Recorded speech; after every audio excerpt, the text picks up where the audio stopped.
எல்லா புகழும் ஏக வல்லவனாகிய அல்லாஹ் சுப்ஹானஹு வ தஆலாவுக்கே உரியது. சாந்தி சமாதானம் இறை தூதர்கள் மீதும் இறுதி தூதர் மீதும் நபி தோழர்கள் மீதும் நம் அனைவர் மீதும் என்றென்றும் நிலவட்டுமாக. அன்புக்குரிய பெரியோர்களே, சகோதரர்களே, அஸ்ஸலாமு அலைக்கும் வரஹ்மத்துல்லாஹி வபரகாத்துஹு.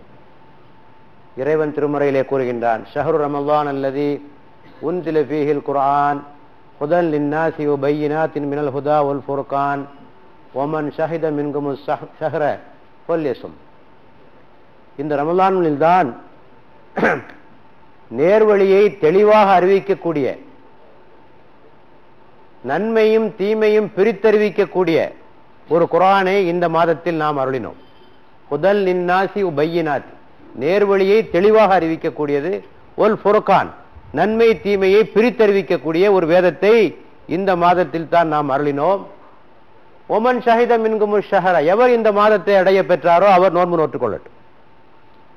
ஆக ரமலானினுடைய சிறப்பு குர்ஆனினால் வருவது. ரமலான் மாதத்தில் நோன்பு நோக்குமாறு நாம் பணிக்கப்பட்டிருப்பது அந்த மாதத்தில் குர்ஆன் அருளப்பட்ட காரணத்தினாலே தான். ஏன் ரபியுல் அவ்வல் நோன்பு நோட்டிருக்கலாம், ரபியுல் ஆஹிர் நோன்பு நோட்டிருக்கலாம், ஏன் ரமலான்? அல்லாஹ்வே சொல்கிறான், இந்த குர்ஆனை உங்களுக்கு நாம் அருளி உங்களை நேர்வழியில் நாம் செலுத்தியதற்காக அவனுக்கு நன்றி செலுத்தும் முகமாக இந்த நோன்பை நீங்கள் நோக்க வேண்டும். ஒலி துக்மிலுல் இத்தத ஒலி துகப்பிருல்லாஹ அலா மா ஹதாக்கும் வலஅல்லக்கும் தஷ்குரூன். இந்த நாட்களை நீங்கள் பூர்த்தி செய்ததற்காகவும் இறைவன் உங்களை நேர்வழியில் செலுத்தியதற்காகவும் அவனை நீங்கள் மேன்மைப்படுத்தி அவனை நன்றி பொருட்டு இந்த செயல்களை நீங்கள் செய்யுங்கள் என்று இறைவன் சொல்லுகிறான். ஆக ரமலான் என்றால் உடனடியாக நினைவுக்கு வர வேண்டியது குர்ஆன் தான். பெருமானார் ஸல்லல்லாஹு அலைஹி வஸல்லம் அவர்கள் நபியாக நியமிக்கப்பட்டதும் இந்த ரமலான் மாதத்தில் தான். அதுவரை முஹம்மது இப்னு அப்துல்லா என்று இருந்தவர் முஹம்மது ரசூலுல்லாஹ் மாறியது இந்த ரமலானில் தான்.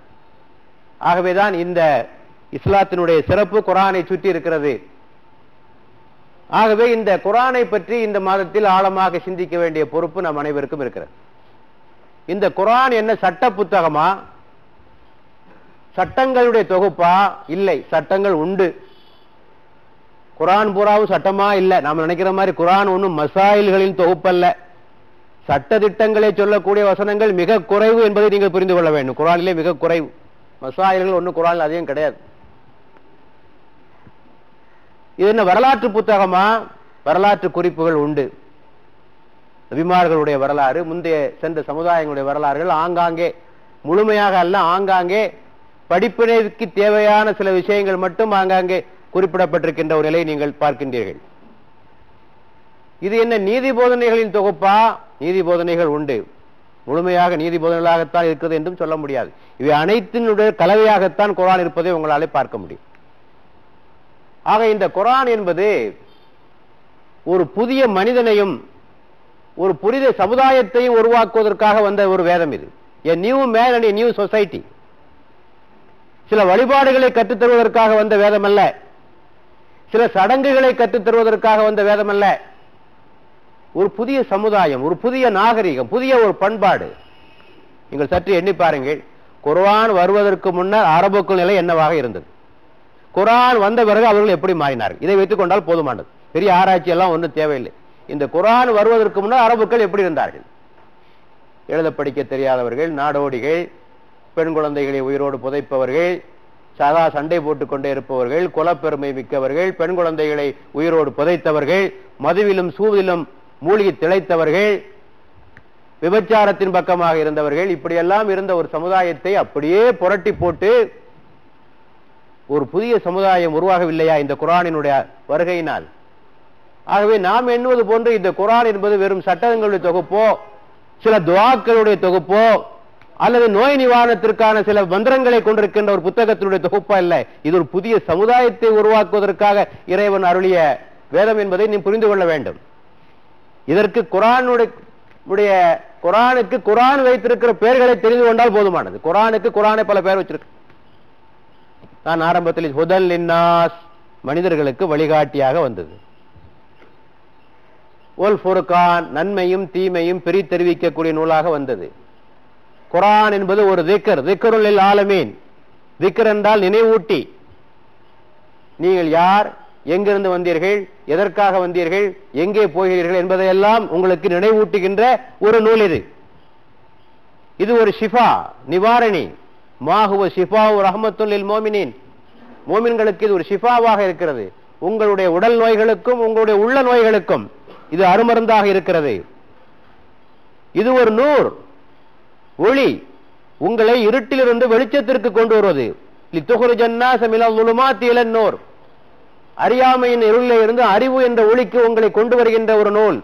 மடமை காலத்திலிருந்து அறிவு காலத்திற்கு உங்களை கொண்டு வருகின்ற ஒரு நூல். ஹப்லுல்லா, இது அல்லாஹ்வுடைய கயிறு.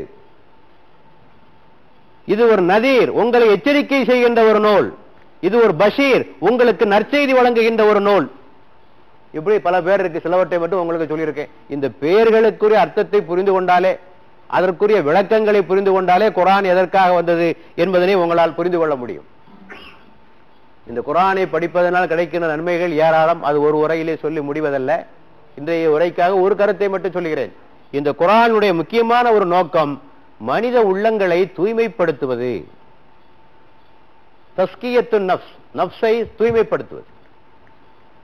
பெருமானார் ஸல்லல்லாஹு அலைஹி வஸல்லம் சொன்னார்கள், தண்ணீர் இரும்பை துருப்பிடிக்க செய்கிறது.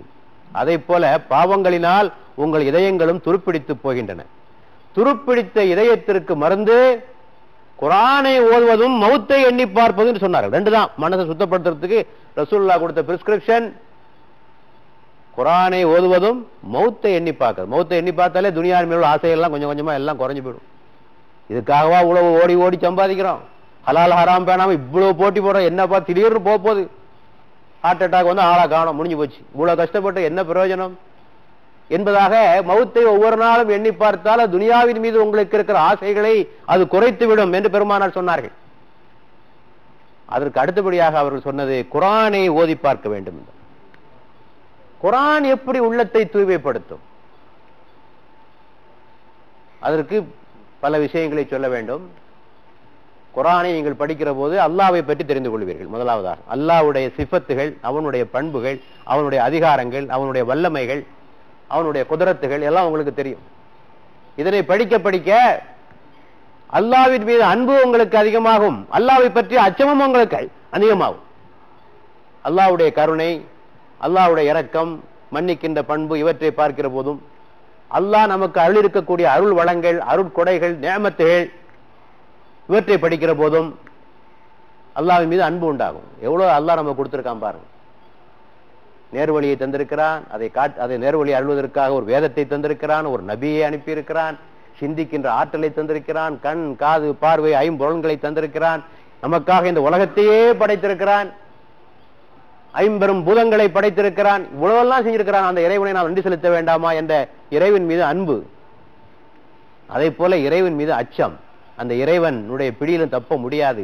அவன் நம்மை கண்காணித்துக் கொண்டிருக்கிறான். கான அலைக்கும் ரகீபா, அவன் உங்களை உன்னிப்பாக கண்காணித்துக் கொண்டிருக்கிறான். உங்கள் உள்ளத்தின் ஊசலாட்டங்களையும் அவன் பதிவு செய்கிறான். குர்ஆன் சொல்கிறது, உங்களது உள்ளத்தின் ஊசலாட்டங்களை அவன் பதிவு செய்கிறான், உங்கள் கண்களின் கள்ளத்தரங்களையும் அவன் பதிவு செய்கிறான். குர்ஆனுடைய வசனம் இது. எதுவுமே தப்பிக்க முடியாது அவனுடைய பார்வையிலிருந்து.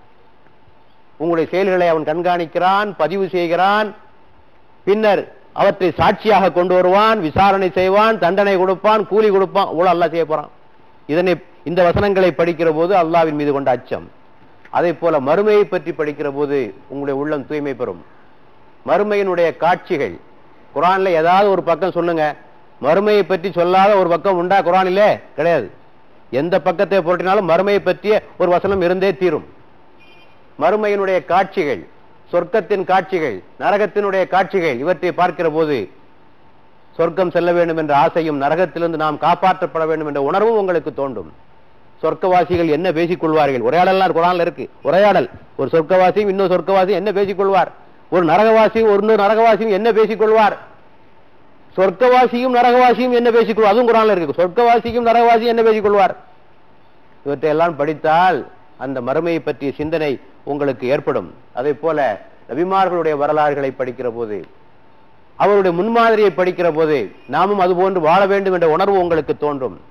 முன் சென்ற சமுதாயங்களை பற்றிய வரலாறு, ஆது கூட்டத்தார், சமூது கூட்டத்தார், ஃபிரௌன், ஹாமான், காரூன், இவர்களுக்கெல்லாம் என்ன கதி ஏற்பட்டது, என்ன நிலை உருவாகியது, அது ஏதோ வரலாற்றில் ஒரு காலத்தில் சொல்லப்பட்ட மனிதராக எண்ணிக்கொண்டிருக்காதீர்கள்.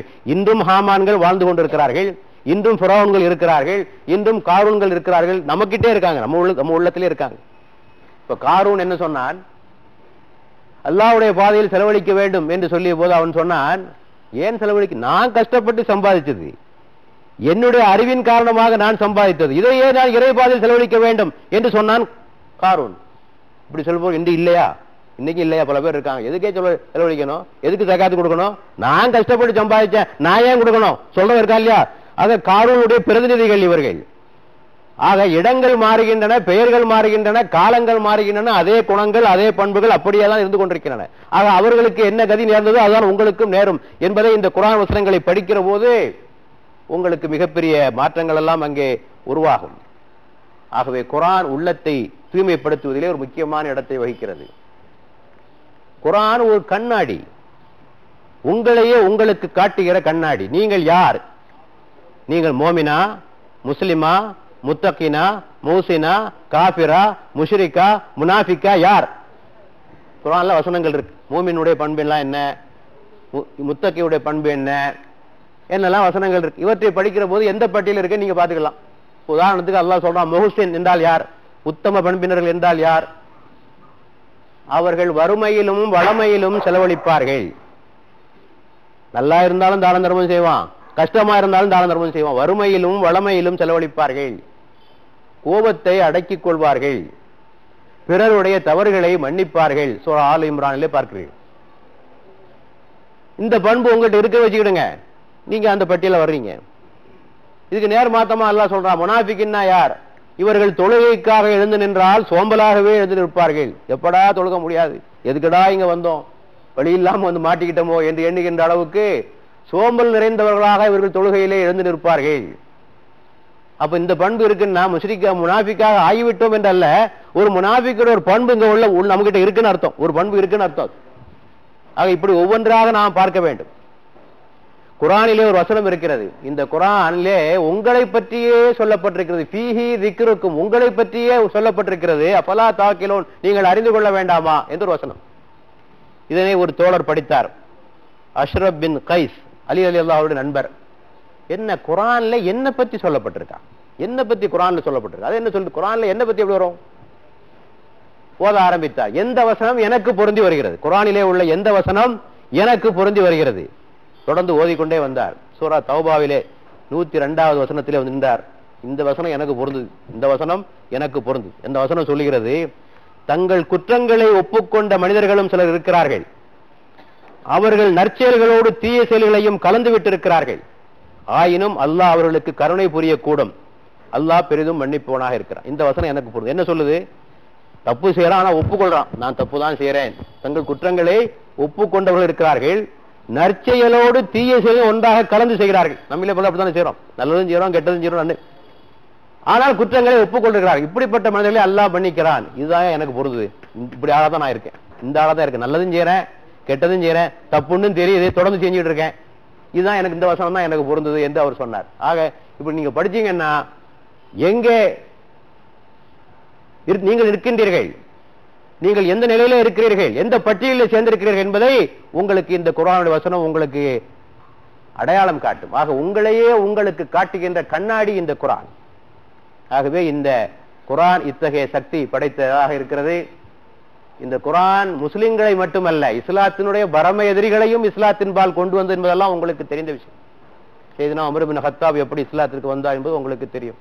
இஸ்லாத்தின் பரம எதிரியாக இருந்தவர் தனது சகோதரி வீட்டிற்கு சென்று அவர் இஸ்லாத்தை தழுவி விட்டார் என்று கேட்ட மாத்திரத்தில் வீட்டிற்கு சென்றார், அங்கே குர்ஆன் வசனங்களை கேட்டார், இஸ்லாமாக மாறினார். நபிகள் நாயகத்தை கொல்வதற்கு துடித்துக் கொண்டிருந்த ஒரு மனிதர், வாளோடு அலைந்த ஒரு மனிதர் வசனங்களை கேட்ட மாத்திரத்தில் இஸ்லாத்தின் பக்கமாக வந்தார் என்பதை நாம் பார்க்கிறோம். பெருமானாரையுடைய ஒரு சமரசம் பேசுவதற்காக ஒருவர் வந்தார், உத்பா என்பவர். பெருமானாரிடத்திலே சொன்னார், உமக்கு என்ன வேண்டும், அரபு நாட்டின் தலைவராக ஆக வேண்டுமா, ஆக்கி விடுகிறோம். அழகிய பெண் வேண்டுமா, உமக்கு முடித்து தருகிறோம். செல்வம் வேண்டுமா, உமது காலடியிலே கொண்டு கொட்டுகிறோம். அல்லது உமக்கு ஏதாவது ஜின் பிடித்திருக்கிறது என்றால் உமக்கு வைத்தியம் செய்வதற்கு நாங்கள் தயாராக இருக்கிறோம் என்று பேசிக்கொண்டே போனார். பெருமானார் அவர்கள் எல்லாத்தையும் பொறுமையா கேட்டாங்க. கடைசியா கேட்டாங்க, அபு வலீதே அவருடைய பேர், அரபு நாட்டிலே தந்தையினுடைய பிள்ளையுடைய பேரை சொல்லி வாப்பா பேரை சொன்னா அது பெரிய மரியாதைக்குரிய செயல். வலீதின் தந்தையே முடித்து விட்டீரா, உங்களுடைய பேச்சை முடித்து விட்டீரா என்று கேட்டார்கள். எல்லாரும் பொறுமையா அப்படிதான் கேட்கணும். ஒரு ஆள் பேசும்போது கொஞ்சம் கவனமா கேட்கணும். இடையில பூந்து பூந்து பேசப்படாது. அந்த ஆளை பேச விடணும். கொஞ்சம் பேசி முடித்தவர் முடித்து விட்டீரா? முடித்து விட்டேன். இப்ப நான் சொல்லலாமா? சொல்லலாம். சூரா சஜிதாவிலிருந்து சில வசனங்களை பெருமானார் ஓதி காட்டினார். வசனங்களை ஓதி காட்டிய பிறகு இதுதான் நீர் கொண்டு வந்ததற்கான பதில் இதுதான். அதை கேட்ட மாத்திரத்தில் நடுங்கி போய்விட்டான். நேராக குறைஷிடத்திலே சென்றான். இந்த முகம்மதை விட்டு விடுங்கள். அவர் ஓதுகிற இந்த வசனங்கள் சூனியமும் அல்ல, இவரை கவிதைகளும் அல்ல, அவைகள் மந்திர சக்தி படைத்ததல்ல, ஏதோ ஒரு சக்தி என்னை ஆட்டி வைக்கிறது. ஆகவே அவருடைய போக்கிலே நீங்கள் அவரை விட்டு விடுங்கள். ஒரு காலத்தில் அவர் ஜெயிக்கத்தான் போகிறார். குறைஷிகள் எல்லாம் அவரை கேள்வித்தார்கள். அபூ வலீதே, உத்பாவை நீரும் அவருக்கு மயங்கி விட்டீரா, அவர் வலையில் நீர் விழுந்து விட்டீரா என்று. ஆக பெருமானாரோடு வாதம் புரிவதற்காக வந்த ஒருவர் வசனங்களை கேட்டு மனம் மாற்றம் கொள்கிறார். அவ்வளவு சக்தி படைத்தது குர்ஆன். இதற்கான வரலாறுகள் இன்னும் நிறைய சொல்லிட்டே போகலாம். எத்தனை பேர் மாநிலம் சொல்லிக்கொண்டே போகலாம். ஆனால் நாமும் தான் குர்ஆனை படிக்கிறோம். என்ன மாற்றம் வருகிறது? அதைத்தான் இப்போது யோசிக்க வேண்டும். அல்லாஹ் சொல்லுகிறான், இந்த குர்ஆனை நீங்கள் படித்தால் வஜிலத் குலூபுஹும், உங்களது இதயங்கள் நடுங்கும், உங்கள் கண்கள் கண்ணீரை தாரை தாரையாக உகுக்கும், உங்கள் ரோமக்கால்கள் சிலிர்த்து எழும். இதே இருக்காங்க, குனிஞ்சு குனிஞ்சு தலையை இது ஓதிக்கிட்டே இருக்காங்க. கண்ணில் கண்ணீர் வந்த மாதிரி தெரியல, இதயங்கள் நடுங்கியதாகவும் தெரியவில்லை, ரோமக்கால்கள் சிலிர்த்து எழுந்ததாகவும் தெரியவில்லை. ஏதோ ஒரு பக்தியோடு, அவருடைய பக்தியை நான் குறை சொல்லவில்லை. அந்த பக்தியை இறைவனுக்காக அவர்கள் செய்கிற அந்த ஓய்வு நான் ஒன்றும் கேலியாகவோ கிண்டலாகவோ ஒன்று நான் பேசிக் கொண்டிருக்கவில்லை. அந்த பக்தியை நான் பாராட்டுகிறேன். அதற்கு அல்லாஹ்விடத்திலே கூலி உண்டு. குர்ஆனை பொருள் அறியாமல் ஓதினாலும் அதற்கு இறைவனிடத்திலே கூலி உண்டு என்பதில். ஆனால் இந்த குர்ஆன் இவ்வளவு சொல்லுதே, நடுங்குன்னு சொல்லுது, கண்ணீர் வருங்கிறது, இதெல்லாம் ஒன்னையும் காணமே என்ன என்று நாம் யோசித்து பார்க்க கடமைப்பட்டிருக்கிறோம். பெருமையாக சொல்லுகிறோம், குர்ஆன் பாதுகாக்கப்பட்ட நிலையில் இருக்கிறது. அருளப்பட்ட மொழியில், அருளப்பட்ட நிலையில் ஒரு காற்புள்ளி அரைப்புள்ளி மாற்றப்படாமல் அப்படியே பாதுகாக்கப்பட்டு பெருமையாக சொல்லிக் கொண்டிருக்கிறோமே. அப்ப சஹாபாக்கள் அந்த குர்ஆன் தான் ஓதுனாங்க, நாம அந்த குர்ஆன் தானே ஓதணும், ஏன் நம்மிடத்தில் மாற்றம் வரவில்லை? யோசிக்கிறதுக்கு கடமைப்பட்டிருக்கு. ஆக எங்கேயோ கோளாறு இருக்கிறது என்றுதான் அதற்கு பொருள். என்ன நோக்கத்திற்காக குர்ஆனை ஓதுகிறோம் என்பதில் தான் இங்கே கோளாறு ஆரம்பிக்கும். நம்மிலே சிலர் குர்ஆனை வெறும் அறிவு தாகத்திற்காக படிப்பது, இன்டெலெக்சுவல் எக்ஸசைஸ், அறிவுக்காக, சில செய்திகளை தெரிந்து கொள்வதற்காக. இன்னும் சிலர் வாத பிரதிவாதங்கள் பண்ணுவதற்காகவே குர்ஆனை படிக்கிறது. ஜஸ்ட் ஃபார் ஆர்கியூமெண்ட், வாதம் பண்ணுவதற்காகவே குர்ஆனை படிக்கிறது. சில குறிப்பிட்ட விஷயங்களில் அவர்கள் பரீட்சையை பெற்றிருப்பார்கள். அந்த விஷயத்தில் இன்னொரு ஆளை மடக்கணும், அது சம்பந்தமான ஆயத்தில் மட்டும் படிக்கிறது, வேற ஒன்றும் படிக்கிறது கிடையாது, வேற ஒன்றும் படிக்கிறது. பெருமானார் சொன்னார்கள், அறிஞர்களோடு மோதுவதற்காகவும் அறிவினர்களோடு வாதம் புரிவதற்காகவும் தனக்கு பின்னால் ஒரு கூட்டத்தை சேர்த்துக் கொள்வதற்காகவும் எவர் குர்ஆனை கற்கிறாரோ அவர் நரகம் புகுவார். இல்லையா? வாதம் புரிவது, ஆர்கியூமெண்ட், ஹேர் ஸ்பிளிட்டிங் ஆர்கியூமெண்ட், சில மசாயில்களை எடுத்து வைத்துக் கொண்டு வாதம் புரிவது, இறைவனுக்கு உருவம் உண்டா இல்லையா என்று வாதம் புரிவது, இதெல்லாம் முடிஞ்சு போன விஷயங்கள். வரலாற்றிலே இவையெல்லாம் பேசி முடிக்கப்பட்ட விஷயங்கள். இதனால் சமுதாயம், முஸ்லிம் சமுதாயம் சீரழிந்ததற்கான வரலாற்று கூறுகளை நீங்கள் படித்து பாருங்கள். கிறிஸ்தவம் அழிந்ததும் இப்படித்தான். ஈசா அலைஹிஸ்ஸலாமுடைய மலம் சுத்தமானதா அசுத்தமானதா? கிறிஸ்தவர்கள் புரிந்த வாதம் இது. ஆக இந்த தலையை பீத்தெடுக்கிற வாதங்களுக்காகவே குர்ஆனை படிக்கிறது. குர்ஆன் ஹதீஸ் என்று சொல்லுவோம். தம்பி எத்தனை குர்ஆன் டெய்லி ஓதுறீங்க? ஹதீஸ் டெய்லி எத்தனை படிக்கிறீங்க? ஒன்றும் கிடையாது. ஆக வெறும் வாதங்களுக்காகவே குர்ஆனை ஓதிக்கொண்டிருந்தால் குர்ஆன் எந்த வழியை காட்டும்? ஒன்று வழியையும் காட்டாது, நிச்சயமாக வழி காட்டாது.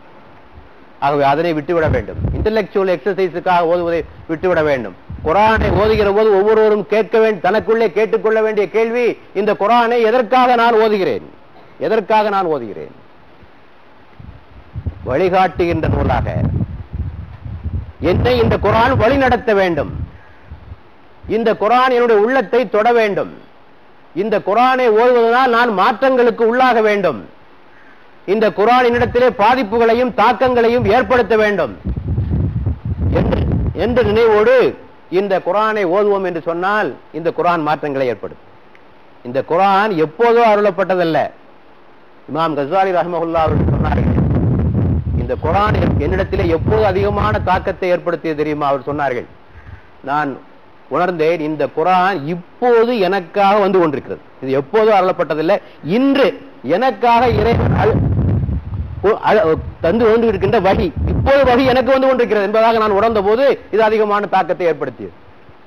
ஏதோ 16 நூற்றாண்டுகளுக்கு முன்னர் வாழ்ந்த ஒருவருக்காக வந்த ஒரு நூலை நான் படிக்கிறேன் என்பதை விட இறைவன் எனக்கு எழுதுகின்ற, இறைவன் எனக்கு அனுப்புகின்ற செய்தி இன்றைக்கு எனக்கு அனுப்பி கொண்டிருக்கிறான். உங்களுக்கு ஒரு மெசேஜ் வந்தா பார்க்காம இருப்பீங்களா? இல்லையா? பார்க்காவிட்டா உயிர் போயிடுமே. அந்த காலத்துல கடிதம் வந்தால் கடிதம் எவ்வளவு கூட்டமா இருந்தாலும் நிம்மதி அடையாது. அதுவும் மனைவியினுடைய கடிதமோ, குடும்பஸ்தருடைய கடிதமோ, சொத்து விவகாரம் சம்பந்தமான கடிதமோ, இன்கம் டாக்ஸ் கடிதமோ வந்து பார்த்து ஆக வேண்டும். ஆக அதையெல்லாம் விட மிக முக்கியமான இந்த இருக்கக்கூடிய இந்த நேரத்தை நாம் பார்க்காமலும் படிக்காமலும் இருந்தால் எப்படி சரியாக இருக்க முடியும்? நோய் நிவாரணத்திற்காகவும் பரக்கத்துக்காகவும் தான் குர்ஆன் என்றால் இவ்வளவு பெரிய குர்ஆன் தேவையில்லைங்க. 6600 வசனம் 666 வசனங்களை கொண்ட ஒரு பெரிய குர்ஆன் தேவையில்லைங்க. அல்லாஹ் சொல்லியிருக்கலாம், இந்த நோய் வந்தா இதை ஓதுப்பா, இந்த சூரா இதை ஓதிக்கோ, இந்த மந்திரத்தை ஓதிக்கோ, அல்லது உனக்கு ஏதாவது கஷ்டம் வந்தா இதை ஓதிக்கோ, பரக்கத்துக்காக இதை ஓதிக்கோன்னு சில விஷயங்கள் சொல்லிவிட்டு போயிடுறான். 23 ஆண்டு கால இடைவெளியில் இத்தனை செய்திகளை உள்ளடக்கி தனி மனித வாழ்வு, சமூக வாழ்வு, பொருளாதார வாழ்வு, அரசியல் வாழ்வு, சட்டத்திட்டங்கள், நீதி போதனைகள், வரலாற்று குறிப்புகள், சமுதாயங்கள் உலகையும் அடக்கிய ஒரு வேதத்தை தந்தது வெறும் பரக்கத்துக்காகவா? யாராவது அப்படி செய்வார்களா உலகத்தில்? சொல்லுங்கள். பரக்கத்துக்காக ஓதுகின்ற இவ்வளவு விஷயங்கள்லாம் சொல்ல வேண்டிய தேவையில்லைங்க. ஆகவே வழிகாட்டுகின்ற குர்ஆனை நாம் அணுக வேண்டும். இப்படி சொல்லுகிற போது 2 வாதங்களை எடுத்து வைப்பார்கள். ஒன்று, எங்களுக்கு புரியாது. முஸ்லிம் சமுதாயத்தில் இந்த செய்தி பரப்பப்பட்டிருக்கிறது. புரிய விஷயம், குர்ஆன் புரியாது. புரியாத ஒரு வேதத்தை இறைவன் அருளி விட்டு படியுங்கள் என்று சொல்லுகிறானா? ஓதுங்க, எக்ரா ஓதுங்க என்று சொல்றானா? அல்ல. புரியாத ஒரு வேதத்தை அனுப்பிவிட்டு இறைவன் இந்த குர்ஆனை நீங்கள் ஆழ்ந்து சிந்திக்க வேண்டாமா? ஃபலா யததப்பரூனல் குர்ஆன் அம்மலா குலூபின் அக்ஃபாலுஹா, உங்கள் இதயங்கள் எல்லாம் தாழ்டப்பட்டு விட்டதா என்று இறைவன் கேட்கிறானே. வலக்கத் யஸ்ஸர்னல் குர்ஆன், இந்த குர்ஆனை நாம் எளிதாக ஆக்கி இருக்கிறோம் என்று சொல்லுகிறானே. புரியாத ஒரு வேதத்தை யாராவது இறக்குவார்களா? புரியாத விஷயம் அல்ல, அது வேதாந்தங்கள் தான் புரியாது. தெளிவாக சொன்னாலே சித்தாந்தம், புரியாமல் போனாலே வேதாந்தம் என்று சொல்வார்கள். அந்த வகையை சார்ந்ததல்ல இது. எல்லோருக்கும் புரிகின்ற விஷயத்தை தான் இறைவன் அருள் இருக்கிறான். சில சிரமங்கள் உண்டு, அதை நாம் ஒத்துக்கொள்கிறோம். குர்ஆனை புரிந்து கொள்வதிலே சில சிரமங்கள் உண்டு என்பதை யாரும் ஒன்றும் மறுப்பதற்கில்லை. நம்முடைய எப்படி என்றால் இந்த சிரமங்களை எப்படி மேற்கொள்வது என்பதை பற்றி தான் இருக்கணுமே தவிர ஒதுக்கி மூலையில் கட்டி வச்சிருதில்லை. சிரமங்கள் உண்டு. ஆக குர்ஆனை இப்போது எப்படி புரிவது, அதற்குரிய வழிமுறைகள் என்ன? முதலாவதாக அரபி மொழி படிங்க. குர்ஆனை புரிவது இதுதான் சிறந்த வழி. ஒரு காலத்தில் அது மிகப்பெரிய சுமையாக கருதப்பட்டது, இன்றைக்கு அது மிக லேசாக ஆகிவிட்டது. இன்றைக்கு பல பகுதிகளிலே வேர்ட் டு வேர்ட் குர்ஆன், வார்த்தைக்கு வார்த்தை குர்ஆனை படிப்பது என்ற நிலையெல்லாம் உருவாகிவிட்டது. ஓராண்டு காலத்தில் குர்ஆனை புரிந்து கொள்கின்ற அளவுக்கு மக்கள் மத்தியிலே இன்றைக்கு குர்ஆனிய இயக்கம் வேகமாக வந்து கொண்டிருக்கிறது. பெண்கள் படித்துக் கொண்டிருக்கிறார்கள் ஆர்வமாக, பெண்கள். ஆகவே அரபி மொழி குறைந்த அளவு குர்ஆனை புரிவதற்கான அரபியாக கற்றுக்கொள்ளலாம். பெரிய அரபியில பெரிய அறிஞராக விட்டாலும் குர்ஆனை புரிந்து கொள்வதற்கான அரபி படிப்பது எளிது. அரபி படிக்கலாம். சரி, அது முடியல, எல்லாராலும் முடிவதில்லை, இருக்கட்டும். மொழிபெயர்ப்பு இருக்கிறது அல்லவா? எல்லா மொழிகளிலும் மொழிபெயர்ப்பு வந்து விட்டது அல்லவா? தமிழிலேயே 6-7 மொழிபெயர்ப்பு இருக்கிறது அல்லவா? இத்தனை வந்தவரமும் படிக்கவில்லை என்றால் எப்படி? ஒரு 50 வருஷத்துக்கு முன்னால 100 வருஷத்துக்கு முன்னால சொன்னா எங்கெங்க மொழிபெயர்ப்பு இருக்கு, நாங்க எப்படி படிக்கிறது என்று கேட்கலாம். இன்றைக்கு அந்தையும் சொல்ல முடியாது, மொழிபெயர்ப்புகள் வந்து விட்டன. ஆகவே மொழிபெயர்ப்பில் துணை கொண்டு குர்ஆனை படியுங்கள். படிக்கிற போது ஆங்காங்கே சந்தேகங்கள் வரும், குறித்து வைத்துக் கொள்ளுங்கள். தொடர்ந்து படியுங்கள். ஒரு ஆயத்துக்கு இன்னொரு ஆயத்து விளக்கமாக இருக்கும், ஒரு ஆயத்துக்கு இன்னொரு ஆயத்து அதுக்கான விளக்கம் அங்கே கிடைக்கும். இப்படியே சந்தேகத்தை தீர்த்துக் கொள்ளுங்கள். அப்படியும் புரியவில்லையா, ஒரு தஃப்சீரை எடுத்துக்கொள்ளுங்கள், ஒரு விரிவுரை எடுத்துக்கொள்ளுங்கள். அதிலே அந்த ஆலிம், அந்த முஃபஸ்ஸிர் அதற்கான விளக்கங்களை உங்களுக்கு அங்கே சொல்லியிருப்பார். அதை வைத்துக் கொண்டு குர்ஆனை புரிந்து கொள்ளுங்கள். அப்படியும் புரியலையா, ஒரு ஆலிம் இடத்துல கேளுங்க, ஹஜ்ரத் இந்த பகுதி எனக்கு புரியல, எனக்கு கொஞ்சம் விளக்கி சொல்லுங்க என்று கேளுங்கள். இதுதான் அதற்கு வழியை தவிர புரியாது என்று சொல்லி மூட்டை கட்டி விட்டு விடுவதல்ல. குர்ஆனுடைய சிறப்புகளை சொல்லிவிட்டாலே குர்ஆனுக்கு நாம் சேவை செய்ததாக ஆகிவிடாது. ஃபலாயிலுல் குர்ஆன், குர்ஆன் இவ்வளவு சிறந்தது என்று திருத்தருவாக பேசிவிட்டாலே, குர்ஆனை போன்ற ஒரு வேதம் உண்டா, அது போல பாதுகாக்கப்பட்ட வேதம் உண்டா, அது விஞ்ஞானத்திற்கு வருகிற வேதம் உண்டா, பேசுவதெல்லாம் ஒன்னும் ஆக போறது ஒண்ணு இல்லை. நீ என்ன படித்தாய், நீ என்ன புரிந்து கொண்டாய்?